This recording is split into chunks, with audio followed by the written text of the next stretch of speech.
What's up, world? Welcome back to Cancer Thoughts. It's your boy, Better Days here. Stephen A. Smith is the biggest name in sports commentating and in particular basketball. He's somebody that I respect profoundly. And for anybody who doesn't know who Stephen A. Smith is, he is the host of the most famous sports commentating TV show that's out there right now. It's called First Take. It's on ESPN. It airs, I believe, Monday, Wednesday, and Friday. I think it airs every day, actually, but he's only on it, I think, for 3 days out of the week. And they pretty much get the most ratings out of every single sports commentating show there is out there. So he's somebody I respect profoundly because he's been able to achieve the heights of success that for me right now are only dreams that I hope manifest themselves some point in the future. Fingers crossed. And one of the things that I really, really respect about Stephen A. as well is that he's pretty much a straight shooter. And I think he has a book called Straight Shooter, which is kind of funny, but he's legitimately somebody who says his mind and is not afraid to kind of express opinions that he feels on a broad range of topics. And very recently he joined the PBD podcast, I believe is one of the valuetainment podcasts that I watch on a regular basis. And he pretty much had a long discussion with those guys about, politics and sports and a whole bunch of things that he's pretty much interested in. And it's really, really profound to me. And I really, really love that Stephen A. actually did this and is willing to do stuff like this, because there's a lot of people in his position right now who aren't necessarily willing to do stuff like that because they're scared. They have a lot to lose in sharing opinions that may be perceived as controversial. So that's something that I really respect. But before we get into it, you guys already know what I'm about to ask you guys to do. I need you guys to hit that like and subscribe button for more content. I'm trying to make sure as many people find this channel as possible. The only way I'm going to do that is with you guys' help.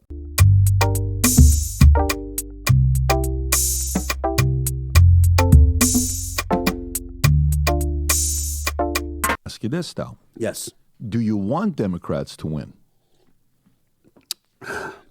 That's a tough question. That's for me. the question. Yeah. It is, but it's totally fair, bro. I'm not going to run from that question. It's totally fair. I have to confess what most folks who sit before guys like yourself don't. It's hard to figure out.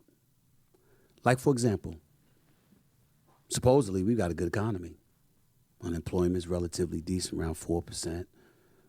Black unemployment, a little under 6%, about 5.6% if I remember correctly. But then you listen to the right and it's like, what about inflation? And then you're driving in California and you're paying an arm and a leg for gas.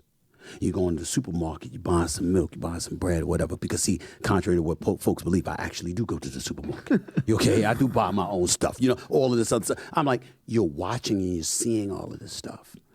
And it's like, who's telling the truth? I love what he said there because I'm a bit sympathetic to it because I also was one of those people who was duped 4 years ago into voting for Joe Biden, into, believing a kind of Trump derangement syndrome, because there is a lot of information being put out there about, we're living in a good economy right now. There's a lot of jobs. The economy is booming and we're in this soft landing or whatever. But then when you go outside and you look with your own two eyes, he said there, like when you listen to the right, fuck listening to the right. I'm not even going to talk about the right at all in this, even though I think a lot of the things that they say are correct. Like a lot.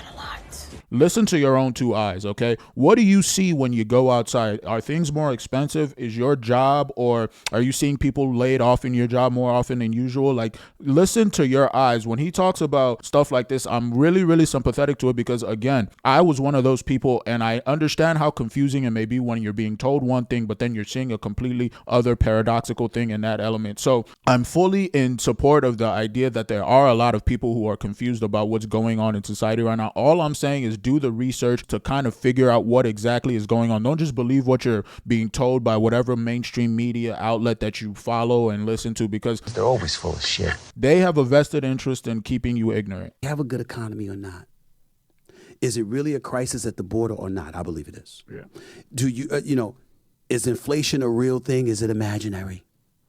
You're looking at all of these different things. You're talking about national security, the war in Ukraine. There's this notion that is inflation real or not? Is there a border crisis or not? Bro, go outside. Do you see more homeless people in your communities or not? It's very, very simple. Stop listening to what people are telling you is the case and stop looking at other people to tell you what to think and just do your own thinking. Should we support them?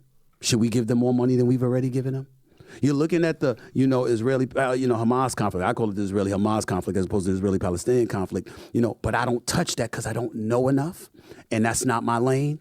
But I also find myself, okay, well, we got folks here saying stop this, stop the bombing, stop all of this. And then you have other folks like, hell with that.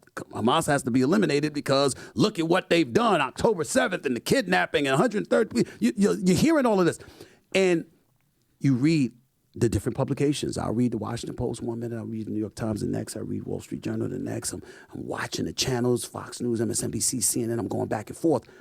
And literally, we've changed as a society. We can take the same information and put a completely different twist on it to make it look like who's right, who's wrong. Somebody as knowledgeable as you guys have proven to be with no more than me at this. All right, I want to touch on that really quick, and then I'm going to probably switch to the next clip. Something that he just highlighted there is the fact that there are people who can legitimately take the same information and just draw two completely different perspectives on it. And I do agree with this. That's just something that's inherent in human nature. It's like people are different, people have different perspectives, and I do understand that. However, I also think what's more to blame for that is social media and just this increased proliferation of people just kind of existing in their own little echo chambers that are just like, all right, we have this information here. This side is saying this about that information, and this other side is saying another completely different thing about that same information. And there's never any kind of challenging of those two perspectives, and nobody ever actually knows who's really, really correct. So it's just like, all right, a lot of people are just going to continue to exist in these little echo chambers. And it just seems like these echo chambers are growing larger and larger every single day, every single month, every single year. And it's just like, if we don't do something about social media in particular, we're screwed. This moment in time, I'm studying more and more and more of it every day because I'm fixated on it, just like I am with sports. But I'm saying, if you tell me what is definitively true, that's undeniable, I can tell you how I feel. My problem is that I literally could be sitting in front of one person on the left with the same exact information that I'm sitting in front of somebody 15 minutes later with on the right, and they have two completely different versions. And I think that's why America is so lost. That's a fact. But my biggest problem with what he just said there is you're waiting for someone to tell you what the information is instead of doing your research yourself. Again, I cannot stress this enough. There are far too many people in our society right now who are waiting for other people to tell them what to think on a particular issue instead of just going outside, looking with your own two goddamn eyes. God gave you these two eyes for a goddamn reason, okay? Use your own experiences to tell you what exactly is going on instead of listening to these publications tell you lies that are kind of propagated through whatever powerful person or influential person is paying for their ad dollars. Stop it. Because folks are confused. They don't have the time when you're out there hustling and bustling and trying to take care of your family, pay mortgages, maintain or elevate your quality of life. You don't have time to study everything that needs to be studied. You've got congressional and Senate figures telling you they signed bills they didn't even read. Literally. I've seen them on tape doing this. And so when you have that going on, it's really, really difficult to say, oh, I know this.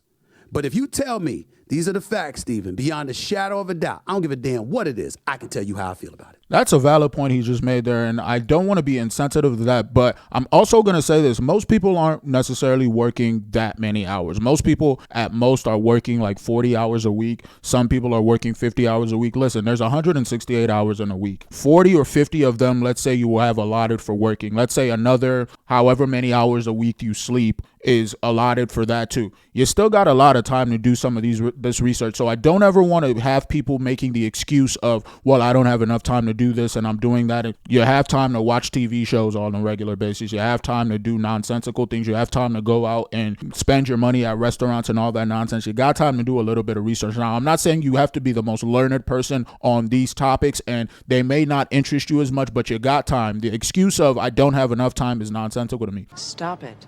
Now, I'm going to show you guys this second clip because I don't want to make this video a little bit too long, but it's essentially of PBD, I think, asking Stephen A. Smith of what kind of the response would be of him if he kind of came out and said he was going to be voting for Donald Trump. Just being honest Bro, about what would happen if you came out and you said, let's just say in the month of October, Stephen A. came out. Let's be real here.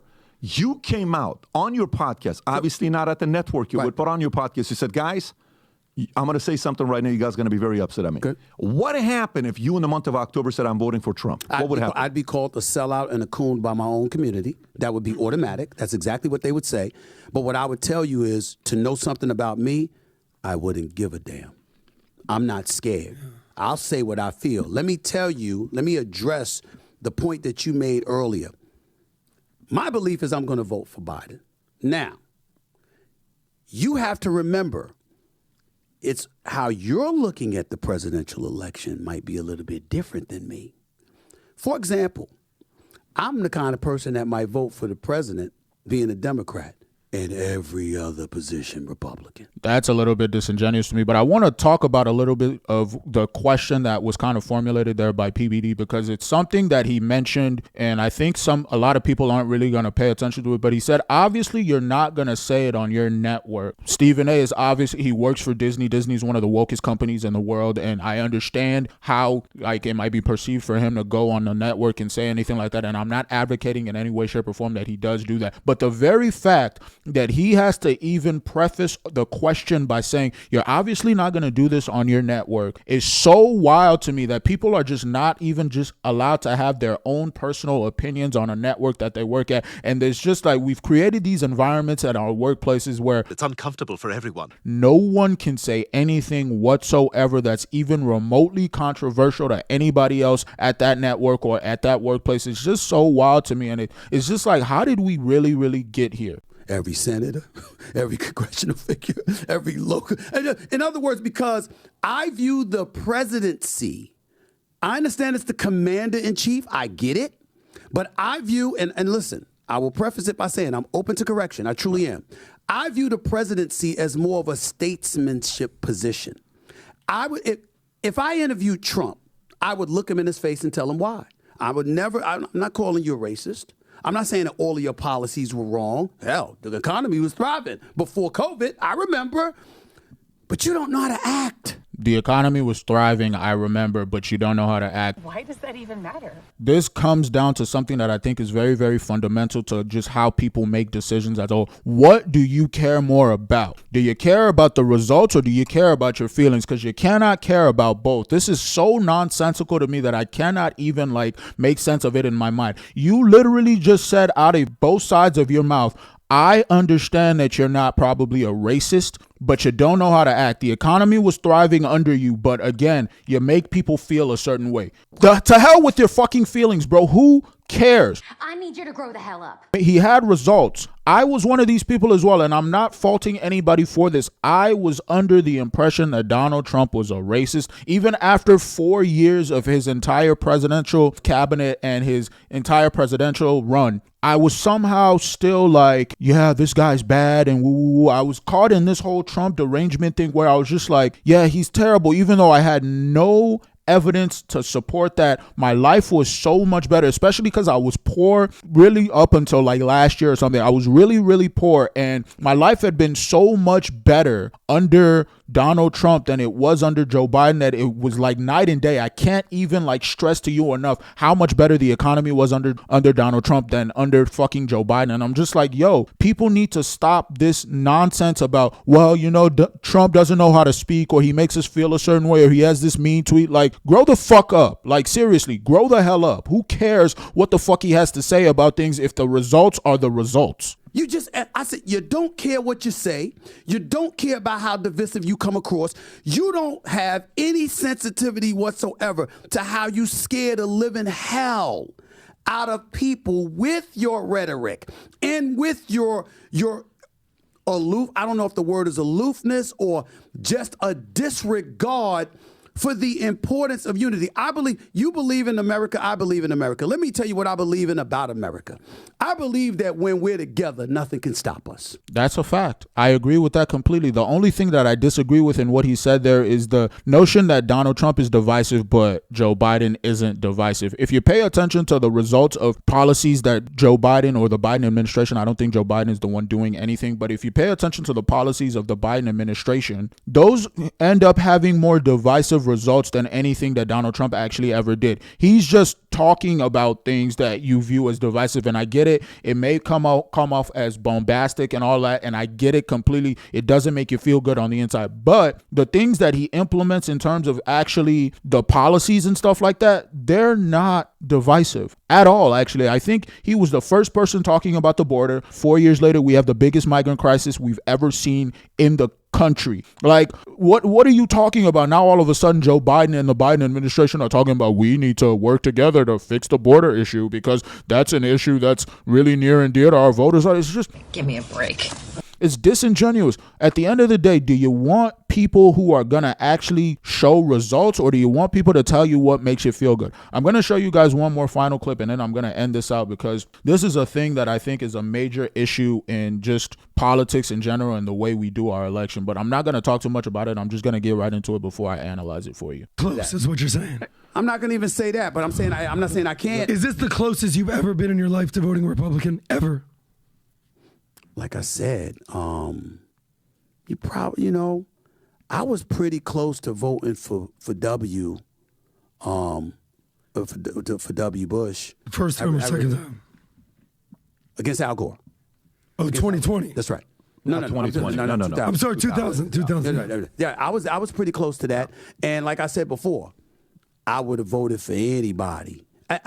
I would, if it weren't, if the Republicans had anybody but Trump, it would be a foregone conclusion right now. I would go. So it's just a Trump thing. It's a Trump thing. Okay, got it. But by the way, you remember what he said? Again, I want to move on to the next task. We got 15 minutes, and then we got to go grub.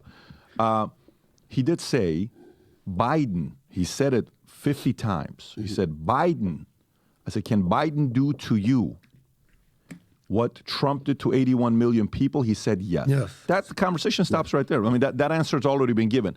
I want to go. PBD made a very, very valid assertion there, and he was paying attention a lot. I think the reason Stephen A. can't just come out and say, I'm voting for Donald Trump is, at the end of the day, Stephen A.'s day job is for Disney. You can't come out, even if you're not on the Disney platform saying this, I don't think you can come out and just go ahead and say, I'm voting for Donald Trump. That would create a whirlwind of just issues that I don't think Stephen A. necessarily wants to deal with. And even though I don't necessarily think Disney is in a position or is willing to fire him because he is the face of ESPN right now, he doesn't need to deal with that right now. But I want to talk about something else that he said there, because there's a lot of people who are also of this mind, and it's just nonsensical to me. He said there, point blank period, I would vote Republican if it wasn't Trump. And he meant it.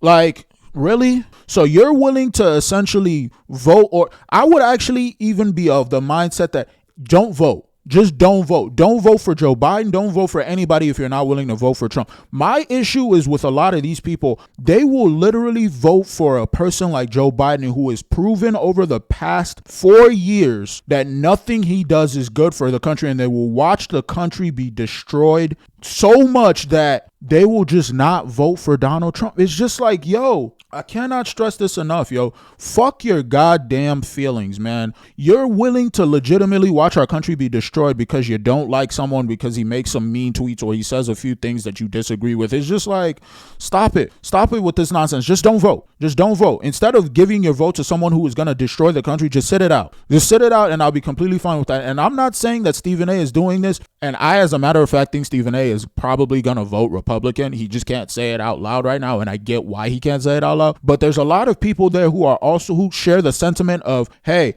I would vote for anybody on the Republican side who is not Trump, which is just nonsensical. It's like, this is a serious matter. What do you see with your eyes? What do you see with your mind? Just make your own decisions. And I'm going to close out this video by saying this, guys. Fuck what I'm saying. I'm just a guy on the internet. Go outside and formulate your own opinions, okay? Go outside, look at everything that's going on in the world right now. Look at everything that's going on in your community. Look at how much money you have to spend to just be able to get the same amount of things that you're able to get at a grocery store or at a gas station, and make your own decisions. If you think that the current economic situation is good and we're heading in a good direction, go vote for whoever you want to vote for. But if you don't, which I suspect a lot of people do not, you know what to do. You know who is going to change things, and I cannot stress this enough. If we don't go out and make the right decision in this upcoming election cycle, our country in 4 years is going to be unrecognizable, more unrecognizable than it already is right now. And it's going to be our fault. Now, let me know in the comment section down below, guys, what you guys think about this whole presidential election as a whole. What did you guys think about the things that Stephen A said in this podcast? I thought he was really, really articulate, and I love the fact that he's willing to even go on these platforms to have these debates